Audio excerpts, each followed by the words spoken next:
Hello everyone, welcome to this lecture. In this lecture, we will talk about Red Hat products. So Red Hat is a software or open source software solution company.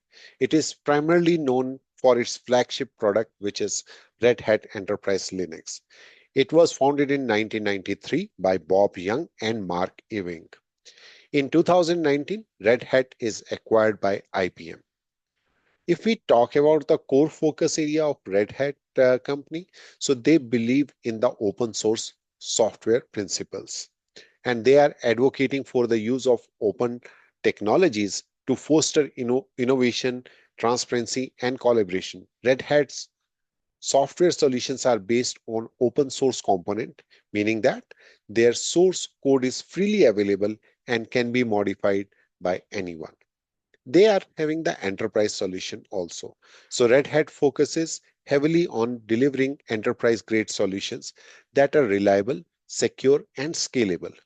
These solutions are backed by commercial support, making them ideal for business that requires a stable long-term platform for their operations. So these two are the core focus area. Now let us talk about their key products and technology. The most popular is the Red Hat Enterprise Linux. So they are having a commercial Linux distribution, right, which is for the developer and the enterprise subscription.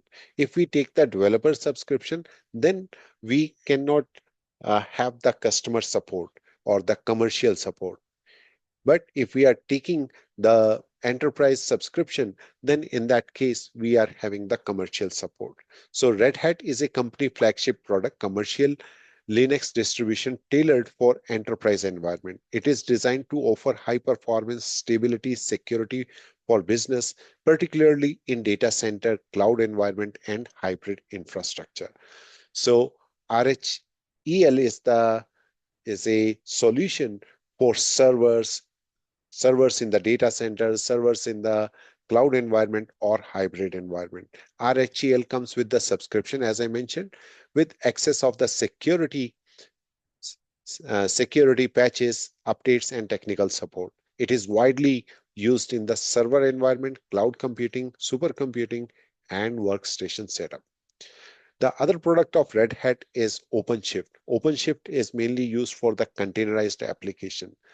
So it supports Kubernetes-based containerization platform. So if your application is running in the form of container, then you can go with the OpenShift solution. So it helps you to create a developer-friendly features for deploying the process and tools for the CI/CD pipeline. CI/CD is the continuous integration and delivery, which is mainly used for the DevOps. Next product, they have Ansible. Ansible is infrastructure as a code tool. So it is acquired by Red Hat in 2015. It's a popular tool for managing the large-scale infrastructure deployment and simple human readable playbooks. Playbooks are nothing but the scripts in Ansible which we write and we automate the infrastructure. Next is the OpenStack. OpenStack uh, is a software tool which is basically used to create the public and private clouds.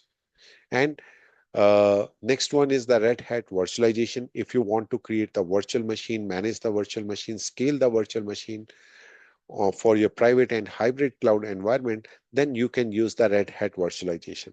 Then we are having the organizational level administration for Red Hat machines by using Red Hat Satellite. So Red Hat Satellite is an enterprise-grade system management solution for provisioning, configuring, maintaining the Red Hat system across the organization infrastructure.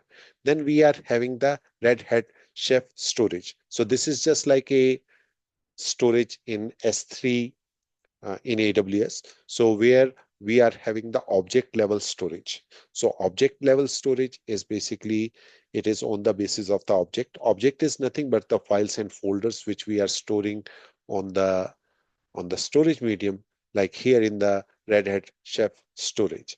And that's object is also having the metadata of that object. So we can use this product which is designed to scale easily and provide reliable storage large, large distributed environments. Then we are having JBoss middleware.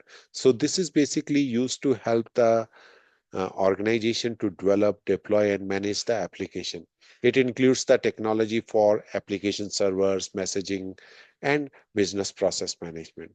If you want to maintain multi cloud environment or you want to manage the hybrid environment, then we can go with the Red Hat cloud forms. So it provides the tools for monitoring, governance, and lifecycle management of cloud resources. Now, let us talk about what is the business model for the Red Hat open source philosophy. So here, uh, unlike the other software company that sells the proprietary software licenses, Red Hat operates on the subscription-based level business model. So whatever the subscription you are having, according to that, you will have the support. So that subscription is for software update, technical support, training, consulting services. Red Hat has a relationship with the Linux ecosystem. So Linux ecosystem is basically it's the system where you are having Linux different components. So Red Hat has been one of the most significant contributor for the Linux ecosystem, particularly in the enterprise space. While Linux itself is a community-driven project, Red Hat played a pivotal role in the in making Linux viable and enterprise customer by ensuring that it is stable, secure, and supported business environments. Now, as I mentioned, in 2019, it is acquired by IBM.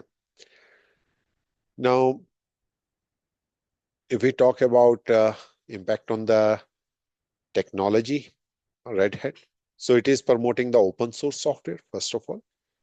So you can also have the cloud transformation like it's Red Hat OpenShift and OpenStack products you can use for the cloud transformation, or you can use for the latest deployment technology like containerization and the container orchestration with Kubernetes.